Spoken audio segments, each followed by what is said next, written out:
A big day on Capitol Hill today as lawmakers discuss how to protect your personal information on the internet. One issue, though, the major tech companies other than Microsoft aren't there. Hillary Vaughn is attending the Senate hearing underway right now and has the very latest. Hillary? Dagan, the hearing is just getting started. TikTok and Apple both avoiding questions from Senate lawmakers in this hearing today, not showing up. Two empty chairs are there for both of them.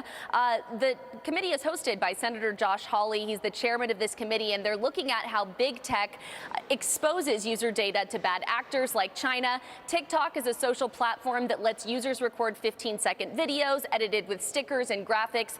With 1.5 billion downloads globally, TikTok has grown to become a huge competitor to other apps like Instagram and Snapchat, and it's also coming under major scrutiny. TikTok is owned by China-based company ByteDance, and they're sparking national security concerns and questions of content censorship. TikTok says they do not let China censor their content and that the government does not have access to U.S. user data. But a Washington Post report from today says former TikTok employees say that moderators based in Beijing had the final say over flagged content, even when U.S. employees disagreed with the decisions to block or penalize videos. Senator Hawley tweeting this about the article: censorship directed from Beijing. Now we know why TikTok was afraid to testify today. Lots to discuss this afternoon, including an interesting letter TikTok just submitted to the committee. We got our hands on that letter, Dagan, and it basically says that they do not censor any data, and all of the moderate decisions or content decisions are made by a U.S. team based here. Dagan? Hillary, thank you for that. Hillary Vaughn in Washington. Joining me now is Trusted Sex CEO Dave Kennedy. I guess the lawmakers should say to TikTok, prove it. Yeah, I think that's the big debate right now. There's two core issues. One is definitely the national security interest, where China being one of our largest adversaries that we have out there, where they steal intellectual property, surveillance of their own people, as well as they've surveyed U.S. Nationals and with the OPM data breach with cleared individuals within the military.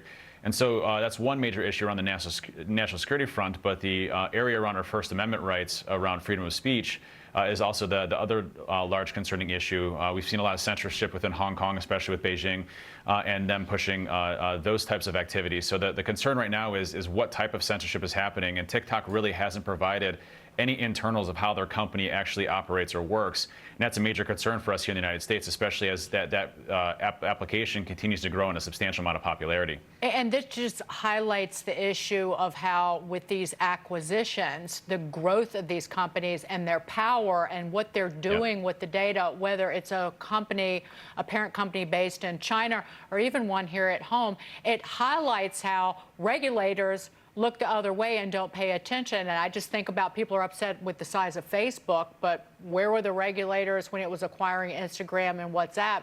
And this goes back, this was a 2017 acquisition that the Beijing-based ByteDance that Hillary mentioned acquired. It was Musical.ly. That was in 2017. It basically shut Musical.ly down, abandoned that in favor of TikTok.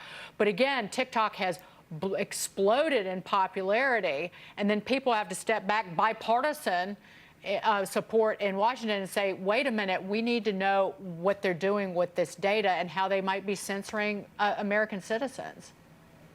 That's absolutely right. And you know, there's no question that China is really trying to make a push in the technological field. You look at Huawei, for example, and the influence they've had there and the sanctions that came across there, as well as there was a Russian app that made you look older originally.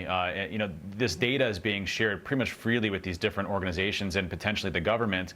And there's really no governance around what that data sharing looks like or who's actually accessing that data in the first place.